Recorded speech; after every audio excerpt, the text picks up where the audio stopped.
What's going on, YouTubers? It's your boy Alyx, man, and I'm bringing you a special rant video today. Now, those of you who read the title, I'm very aware that this video is going to get either lots of thumbs down or lots of thumbs up. I don't care. I'm up here to say what I need to say. Now, real quick, what inspired me to do a video? To do this video specifically. I watched this video that was featured on NoDQ.com, and it was of this boy giving his reasons why Randy Orton didn't suck. And me assuming that it was good, because it was featured on NoDQ.com, I watched it. And oh my god, it was boring. It was 11 minutes long. I couldn't sit through 4 or 5 minutes of it. It was that freaking boring. I'm telling you, it was boring, ridiculously boring.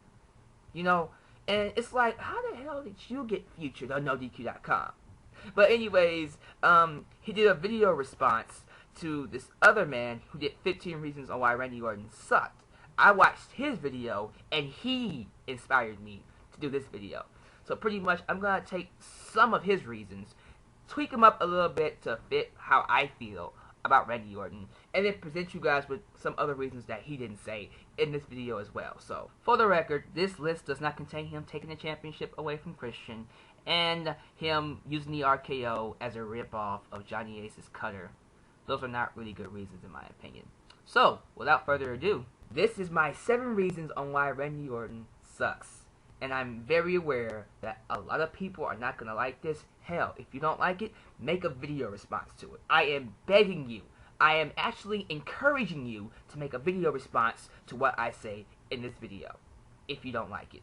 And even if you do like it, if you just want to make a video response to what I say in this video, go right ahead. But anyways, I'm wasting too much time. This is a very long intro to a video. Let's get right into it. Number 7 reason on why Randy Orton sucks. He sucks as a babyface. Now answer me this. What legit reasons has Randy Orton given you to get behind him as a babyface? He does the exact same heel tactics he's done since being a heel from 2007 to about 2009. Nothing has changed about him. His wrestling style is very slow. He wrestles like a heel. He talks like a heel. There is nothing about him that's babyface-like. And you know what? You guys can come up here and tell me about Stone Cold Steve Austin, who wasn't exactly perfect babyface either. But you know what? Austin stunning people left and right, that worked for him. That works for Stone Cold Steve Austin. It does not work for Randy Orton. It just makes him look more like a freaking heel. You know what I'm saying? Or a tweener at best, but not a babyface. A babyface. One of the most honorable, cleanest, you know, respectable people when you watch on television. You know, they play by the rules and everything. Randy Orton is a snake. This guy is nothing like a babyface. And the only freaking reason we have to consider him a babyface is the fact that he's cheered by all these females, these young females that are like 14 to 24, who love Justin Bieber, who love Twilight, and wanna, you know, have sex with those boys and stuff like that. And these 6 to 10-year-olds who don't know any better. While the bigger demographic, the people who actually watch your show occasionally, WWE, the 18-year-olds to 39-year-olds, hate Randy Orton. A majority of them do, at least. You know, that's just common sense. And you know somebody sucks as a babyface when you find yourself cheering for the heel that he's feuding against. For instance, he feuded against Sheamus, Miz, and CM Punk as a babyface. I cheer for all 3 of them over Randy Orton. I couldn't get behind Randy Orton in any one of those feuds. I found myself cheering for Sheamus to get the championship back. I found myself cheering for Miz to keep the championship. And I found myself cheering for CM Punk to just beat his ass. Not one time I got behind Randy Orton. And there are also reports about him being a jerk to people doing autograph signings. So it's like, so you suck as a babyface outside the ring too. Why the fuck, if you're a babyface, would you be a jerk to your fans? How does that make sense? Really? That makes no sense. I mean, I would understand if you're a heel and you being a jerk to your fans, you're just trying to stay in character. But you're a babyface, Randy. Why are you being a jerk? Oh my god. Moving on. Most of his title reigns have been lackluster. Okay, out of all the 8 runs that Randy Orton has had, besides the recent one he has now, name me one of the 7 runs that he's had that you actually remember and thought was good. Honestly, I can only name you one run that I can, think that was somewhat good, and that was his run in 2008, where he faced Triple H and John Cena at WrestleMania 24 and kicked both of their asses. He faced Jeff Hardy in a feud. That was actually a pretty good feud, and he lost to Triple H later on that year. But that was a good run. That was one of the only runs that I actually got behind Randy Orton during his time as champion. But other than that, the rest of his runs consist of him losing it to John Cena and winning it back, losing it to Triple H and winning it back. His first run was him losing it to Triple H within a month. So it's like, he has lackluster championship runs. And we're supposed to consider him one of the best champions of our generation? Kiss my ass. I'm a firm believer in quality over quantity. And the quality of Randy Orton's championship runs have been shit. Period. Let's move on. He got Mr. Kennedy fired. Now, I'm very aware that both sides play a role in the firing of Mr. Kennedy, but come on, Randy. Really? I mean, this boy took a back suplex by Mr. Kennedy during one of their matches. After the match, he went backstage and complained about it to the higher-ups, saying, "He was working too stiff with me. He almost dropped me in the back of my neck. He should be fired." And got him fired. Really?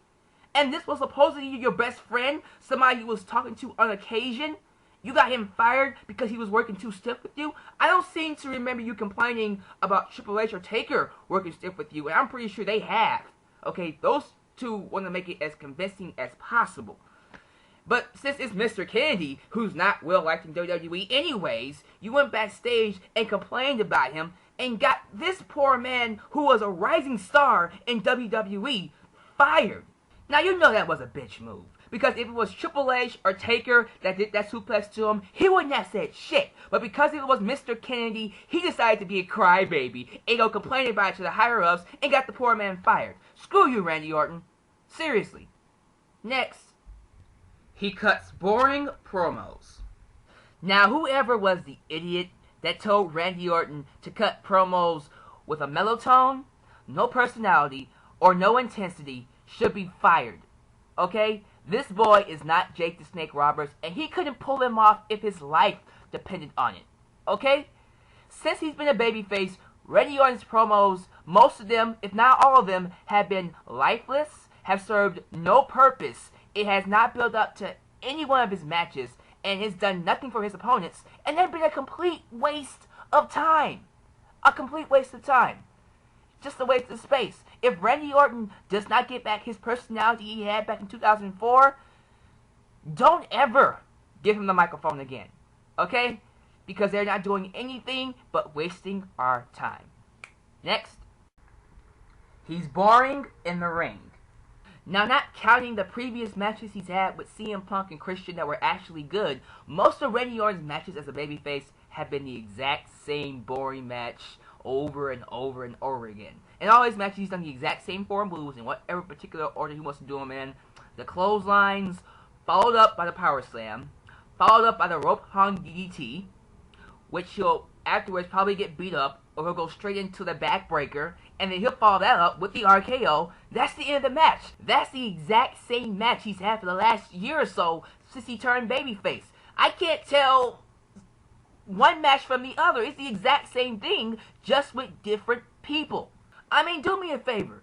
Go watch you some matches that feature Stone Cold Steve Austin, The Rock, or Kurt Angle, and notice how every single one of those matches that you watch are different. You are able to tell the match that, for instance, Kurt Angle had with The Rock, apart from the match that The Rock had with Stone Cold Steve Austin.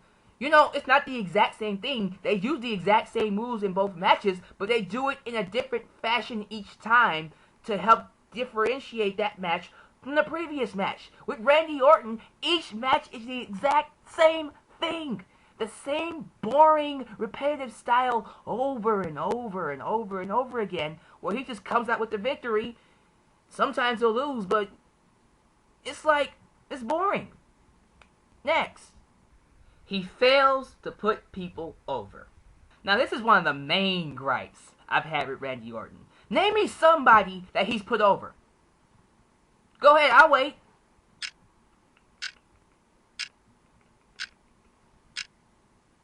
Time's up. I'll tell you who he's put over. Nobody. He has yet to put anybody over since he's been a main eventer. You know what I'm saying? Yeah, he lost a match cleanly to Jack Swagger back in 2010, but that one doesn't count because Jack Swagger was immediately depushed after he lost the World Championship. Now where is he? Doing a feud with announcers.